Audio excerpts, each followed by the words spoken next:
जय सिया राम, जय बजरंगी, जय हनुमान। मेरे हाथ में रुद्राक्ष है। रुद्राक्ष यानी रुद्र कहते हैं शिव को, शिव का आंसू कहा जाता है इसको। और इसके पीछे कहानी ये है कि एक बार भोले शंकर जो है बहुत गहरे ध्यान में चले गए थे शिव शंकर, और उस ध्यान में सबको लगा कि शिव एकदम निर्जीव हो गए हैं, लेकिन उस दौरान उनके आंखों से सिर्फ आंसू निकला था, और उस आंसू धरती में आते ही उसने रूप ले लिया था। इसको रुद्राक्ष कहा जाता है और इसको बहुत ही पवित्र माना जाता है। इसको एक तरह से शिव का ही रूप माना जाता है। और यह कई किस्म के ये इसके औषधीय गुण भी हैं, और यह आध्यात्मिक रूप से भी इसका बड़ा महत्व है, दोनों तरफ से इसका। और अगर आप को शनि से पीड़ित हैं, आप राहु से पीड़ित हैं, आप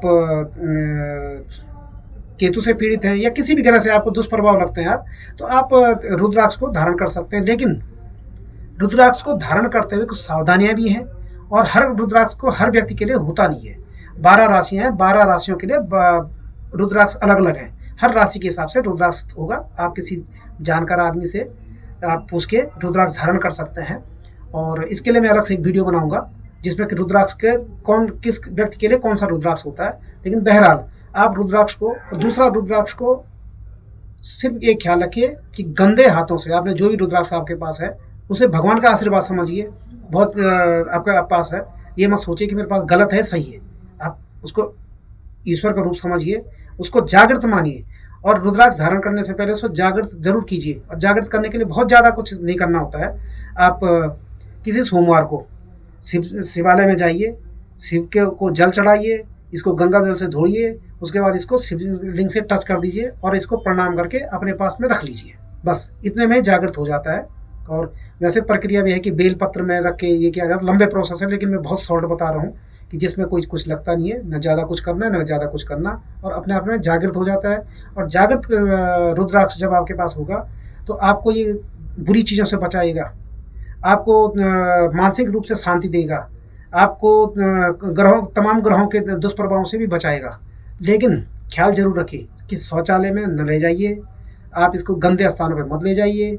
साथ में सूतक जहाँ लगाओ, चाहे किसी के होता यानी किसी के यहाँ बच्चा पैदा हुआ है, या फोता यानी जो चला गया है। 2 स्थितियों में, किसी के जीवन और मरण के समय जो सूतक लगा होता है उस समय रुद्राक्ष को लेके कभी भी किसी के यहाँ मत जाइए।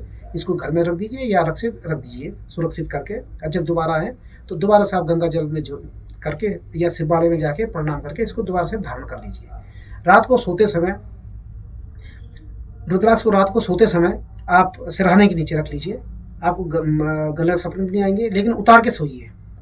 शौचालय सुबह जाएंगे आप इसको उतार दीजिए जहाँ तक संभव हो। आप ठीक है, आदमी इधर उधर बहुतों ने रखा हुआ गले में, और गले में धारण कीजिए, कमर से नीचे कतई नहीं रखिए।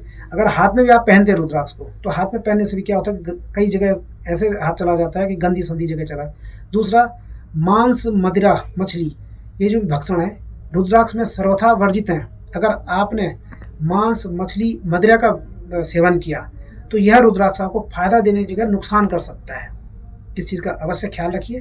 बाकी ओम नमः शिवाय।